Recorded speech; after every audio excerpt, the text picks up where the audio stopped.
Simula nang makaapak ang Los Angeles Lakers sa second seed sa West ay agad itong bumaba na nasapawan ng Memphis Grizzlies at Denver Nuggets at ngayon currently nasa ika-4 na pwesto na sila ngayon, natalo kasi sila ng dalawang magkasunod, una sa Boston Celtics at pangalawa sa Brooklyn Nets.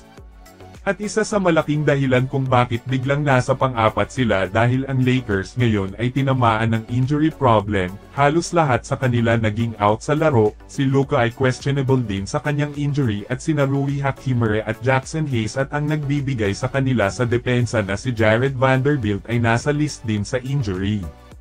Ang huli na na-injured sa kanila itong si LeBron James sa kanyang left groin strain injury na sumakit na naman ulit, pero sa kabila ng lahat na ito merong isang good news para sa Lakers dahil ayon sa report ang pagkawala ni LeBron ng 1 to 2 weeks ay tila mapanadali na daw, na mabilis ang kanyang paggaling. Ang Lakers ngayon sa pagkuha nila kay Luka Doncic ay inaasahan na sila na makaapak sa playoffs, may patunay dyan dahil nakuha nga nila na makaapak sa second seed sa West. May pagkakataon pa nga sila na sumungkit ng kampyonato ngayong season, pero nakadepende pa rin yan kasi nga madaming malalakas na koponan ngayon sa NBA na mahirap talunin tulad ng OKC Thunder, Boston Celtics, Denver Nuggets, Cleveland Cavaliers at Golden State Warriors at iba pa. Ito ang nakakatakot ngayon sa Lakers, na mag-suffer sila sa injury problem sa nalalapit na playoffs. Sa ikalawang pagkakataon natalo na naman ang Boston Celtics sa OKC Thunder sa score na 118 at 112. Ito na ang pangalawang pagkakataon na natalo ang Boston Celtics sa OKC Thunder na pinamumunahan ni Shai Gilgeous-Alexander. Ang laban kahapon na naganap ay isang matatawag ng iba na preview sa finals game ngayong season.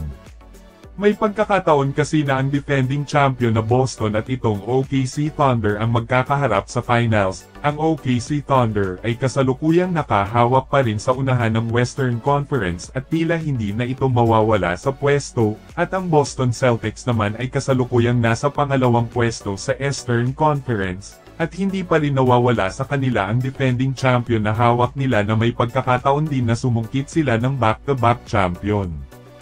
West at East kasi ang pinagbabasihan dito na maging sakto o salpak sa finals game, pero mangyayari lang lahat ito kapag talunin ng OKC Thunder ang mga kapitbahay na koponan, gayon din sa Boston Celtics. Talunin muna ng Boston ang kapitbahay na Cleveland Cavaliers na kasalukuyang nasa unahan din sa Eastern Conference.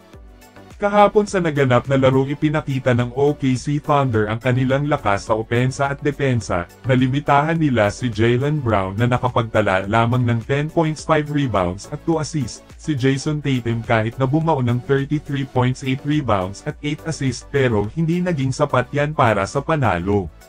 Sa OKC Thunder isa sa nanguna ang kanilang young big man na si Chet Holmgren na nakapagtala ng double-double na merong 23 points, 15 rebounds at 2 assists. Si Shai Gilgeous-Alexander ay bumaon naman ng 34 points, 5 rebounds at 7 assists, at ito na ang kanyang limang magkasunod na nakapagtala siya ng 30+ points. Ang ipinapakita ni SGA sa lahat ay isang matatawag na MVP caliber na puring-puri pa nga ng kanilang head coach. Pinabilib ni SGA ang kanyang head coach sa kanyang lakas sa paglalaro sa bawat laban.